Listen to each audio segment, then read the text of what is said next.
दोस्तों आज मैं बात करने वाला हूँ वड़ा पाव गर्ल के एक और नए लफड़े के बारे में। अब तो यार इसकी शक्ल देखते हैं ना एक अलग सी चिल मच जाती है। अब तो मैं इसको ना वायरल वड़ा पाव गर्ल भी नहीं बोलूंगा, क्योंकि अब तो इसकी दुकान पर मुश्किल से 4 कस्टमर आते हैं और 4 में से 3 तो अभी भी वो भीख मंगू फूड ब्लॉगर ही होते हैं। खैर इसका नया लफड़ा शुरू हुआ है तहलका भाई से। सोच रहे हो कि कस्टमर कम हो गए, मैं वो वाले कस्टमर की बात नहीं कर रहा। तो मैं किसी से लफड़ा कर लेती हूँ तो मेरे थोड़े कस्टमर बढ़ जाएंगे। कैरी वड़ा पाव गर्ल तो कैरी मिनाटी के साथ भी विक्टिम कार्ड खेल के लफड़ा करने का ट्राई कर रही थी, लेकिन कैरी मिनाटी वापस अपनी लाइफ स्टाइल में से इतना बोलेगा ना वड़ा पाव ले लो तो भी रोने लगेगी।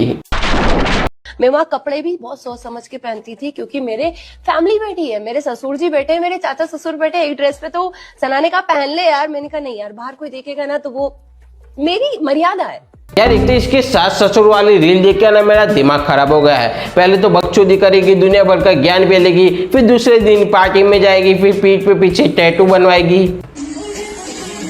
अरे तेरे ससुर और चाचा ससुर नहीं देख रहे अब, सही बोल रहे भाई। अच्छी नच्ची गई भाई। अब ये रील इसके ससुर नहीं देख रहे भाई। इसकी जब इसने दुकान ओपनिंग के टाइम जब कपड़े पहने थे तभी रील इसके ससुर नहीं देख रहे थे क्या? एक तो इसको कोई भी रिपोर्टर सही से सवाल पूछे फिर भी बकचोदी और ज्ञान पेल के ही जवाब देने का, क्यों भी फालतू गिरी करनी है। लेकिन कोई एक ऐसा इशू जो आपको मेरा विनर को लेके क्या कहना है आपका? विनर को लेके मैं ऑलरेडी विनर हूँ। मैं ऑलरेडी विनर हूँ। भाई वो रिपोर्टर ने नॉर्मली सवाल पूछा कि आपके विनर के लिए क्या राय है, लेकिन इसका अलग ही यूनिवर्स चल रहा है। मैं विनर हूँ, मैं ऑलरेडी विनर हूँ, मैं ऑलरेडी विनर हूँ, मैं ऑलरेडी विनर हूँ। भाई दीदी भ्रम में से बाहर आ जाओ बे साले। चंद्रिका दीक्षित सोच रही होगी बिग बॉस में जाने से पहले दुनिया भर के लफड़े किए थे, दुनिया भर के दंगे किए थे, दुनिया भर की गालियां गाई थी, इतना ज्यादा फेम मिल गया था, बिग बॉस तो जीत ही जाओगी। लेकिन 2-3 हफ्ते में बाहर निकल गई, इसलिए चंद्रिका दीक्षित को लगता है थोड़ा सा मेंटल ट्रॉमा हो गया है और अभी तक चंद्रिका दीक्षित उसमें से बाहर नहीं आई है। मैं तो हमेशा ही रोस्ट होती हूँ, मुझे पता है कि आएगा, ठीक है मेरे लिए अच्छी बात है, बट गाली देके उसने गलती कर दी। रोस्ट करता अपने तरीके से करता, शायद उसकी माँ ने उसे यही सिखाया कि लड़कियों को गाली दे के तू बात कर। इसको पता है लोग इसको रोस्ट करते हैं, लोग इसको दुनिया भर की गालियां देते हैं, लेकिन अब इसको रोस्ट किसने किया है? कैरी मिनाटी ने। इसलिए अब सोच रहे हो कि क्यूट बन के अच्छी बन के रिप्लाई दोगी तो कूल लगोगी, लेकिन कूल नहीं संडास की टट्टी लग रही है। तूने उतना बोला है और उस वे में उसने गालियां देके ना बहुत गलत किया। एक तो ये तो भाई मेरे सामने आएगा तो थोड़ा तब भी संभल के रहियो, यही बोल। अरे जाटू बीवी 2 लात मार के तो भगा देती है और कैरी मिनाटी को धमकी दे रहा है। वो इंटरव्यू अभी भी चल रहा है क्या? मैं अभी गाली दे सकता हूँ। कैरी मिनाटी जिसके सामने बोलना था उसके सामने तो बोला नहीं, अगर मेरे सामने आया ना तो बच के रहना। अब मैं सो रहा हूँ, मेरे पे वापस से कैमरा फोकस मत करना।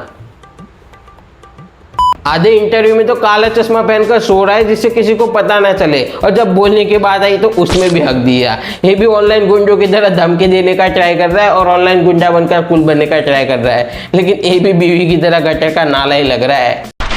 तहलका एक उसका सिंपल सा नाम है तहलका, लेकिन ये क्या है भाई? मैं बकचोदी करते रहोगी भले तुम मुझे गालियां दो। मैं जब फेमस हुई थी इसलिए मेरे से तहलका भाई व्यूज खाने के लिए आए थे, इसलिए मैं अब तहलका भाई से नहीं मिलना चाहती। मैं आठ भात खाओगे मेरा?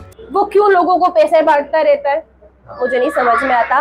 पहले तो लोगों की हेल्प करता है और उसकी वीडियो बनाता है जिसमें कुछ गलत नहीं लगता। तुम्हारी तरह तो नहीं 20 का वड़ा पाव 50 में बेचकर लोगों को लूटने का, फिर दुनिया भर की बकचोदी करने की कि मैं लोगों को फटाफट फ्री में देती हूँ, मैं भंडारा करती हूँ, उसमें भी लोगों को मेरे से प्रॉब्लम है। जबकि वो भंडारा और फ्री का वड़ा पाव ये लोगों को लुटे हुए पैसों से ही करती है, और जब इसका प्रॉफिट हो रहा हो ना तभी ये सब करती होगी।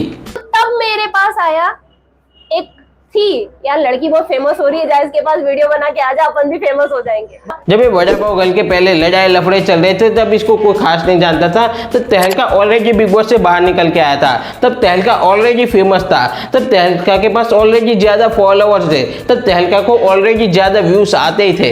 बहन ये तो बात मत ही करो कि वो तेरे से व्यूज खाने आया था। बेचारे ने बहन सोच के हेल्प की थी, अब यही चीज धोखाधड़ी करके लफड़ा करके व्यूज खाने का ट्राई कर रही है। एक तो इसको थैंक यू बोलना चाहिए, लेकिन इसका अलग ही घमंड है, अलग ही एटीट्यूड है। अच्छा वो बिग बॉस नहीं जीती है, वरना ये तो खुद को भगवान से भी ऊपर मान लेती। सिर्फ इतनी कम फैन फॉलोइंग में इतनी ज्यादा हवा में उड़ रही है, सोचो बिग बॉस जीत जाती और इसको ज्यादा फैन फॉलोइंग मिल जाती तो क्या ही बकचोदी करती, क्या ही ज्ञान फैलते रहती है। वैसे इसको फैन फॉलोइंग भी नहीं बोलूंगा, क्योंकि 99.99% लोग तो इसको गालियां ही देते रहते हैं और 0.1% इसका पति होगा। वो तो बिग बॉस वाले लास्ट 1-2 सीजन से रद्दी वाले हो गए, इसलिए इसको उठा लिया, वरना इसका भी 2 महीने में खेल खत्म था। ये भी MBA चाय वाला, चाय वाली, कुल्लर पिज्जा वाला, पानी पूरी वाली, उसके जैसा इसका हाल होता। मुझसे अभी लास्ट हिमाचल जा रहा था तो उसने मुझसे मांगा था, संजय का हेलमेट दिला दो ना यार। मैंने मना कर रहा हूँ, मैंने कहा नहीं यार अभी बजट नहीं है। किसने पति ने? मेरे हस्बैंड कब से आईफोन मेंटेन कर रहे हैं आप? जल्दी बताओ। आईफोन मेंटेन कब से? 4 सालों से आईफोन मेंटेन हो रहा है इनका। ये बहुत बड़ा शौकीन इंसान है, इनकी बाइक भी देख लेना आप। भाई इतनी फेंकू, इतनी फेंकू, इतनी फेंकमबाजी तो जब मोहल्लों के आंटे इकट्ठा होते हैं ना तब भी वो लोग नहीं करते। और भाई इसका पति तो मुझे एकदम बेवड़ा ही लगता है, जब भी इसको बोलने का मौका मिलता है तब वहां पे हक ही देता है। लगता है इसके पति ने शादी से पहले कुछ पिंक व्हाइट देख लिया हुआ, इसलिए इससे शादी कर ली और शादी के बाद तब तो इसके नाम पर ही पैसा मिल रहा है। पंचोद मौज करो, ऐश करो, बीवी को गालियां खिलाओ। दिल्ली की वायरल वड़ा पाव गर्ल अब किसी परिचय की मोहताज नहीं रही है। ऐसे कपड़े पहनकर वड़ा पाव बेच रही है, अब तेरे सास ससुर नहीं देख रहे क्या? क्या खास आपने किया है? क्यों इतना लोगों का अटेंशन मिल रहा है? कुछ खास नहीं है मेरे अंदर। ये खुद से मान रही है कि इसने घंटा कुछ नहीं करा है, इसको घंटा कुछ नहीं आता है। वो तो विक्टिम कार्ड और रंगे रोना नहीं करा होता तो आज इसके गले के कुत्ते भी इसको नहीं जानते होते। इंदौर से आए, मैंने नहीं बुलाया, मैंने कोई रिश्वत नहीं दी। अब क्यों इंदौर से आ गए इनसे मिलने के लिए? इनकी मेहनत और लगन देखकर हम आए इंदौर से कि हमारे इंदौर की लड़की इतनी मेहनत कर रही है। थरकी साले हरामजादे, मत जात का नाम बदनाम करने वाले। कंट्रोल। इसके हिसाब से तो इंदौर की रोज अलग अलग नए नए ठेले पर खाना जाता होगा। तू घर का खाना तो खाता ही नहीं होगा, रोज नए नए ठेले वाले को तू सपोर्ट करने जाता होगा, क्योंकि वो लोग भी तो मेहनत करते हैं, वो लोग भी तो अपनी मेहनत से खाना बनाते हैं ठेले पर। 2 दिनों से मैं कुछ कमेंट्स ऐसे हो रहे हैं, तेरे परिवार को नाक डसेगा। भाई जिसने भी कमेंट करा ना बहुत ही गलत कमेंट करा है, वैसा नहीं बोलूंगा क्योंकि बहुत ही अच्छा कमेंट करा है। वैसे वो नाक इसके मुंह पर काट लेता है तो थोड़ी सी शांति मिल जाती है यार ऑडियंस को, फिर तो इसकी नाक के साथ भी किशमिश हो जाती। भाई मैं क्या ही कॉन्स्पिरेसी थ्योरी बना रहा हूँ गालियाँ खाने के लिए। बहुत काम है भाई, यहाँ से फ्री रहूंगी तो जवाब दूंगी, यहाँ बहुत बिजी हूँ। अपने रोस्ट का नाम लिया, कैरी मिनाटी।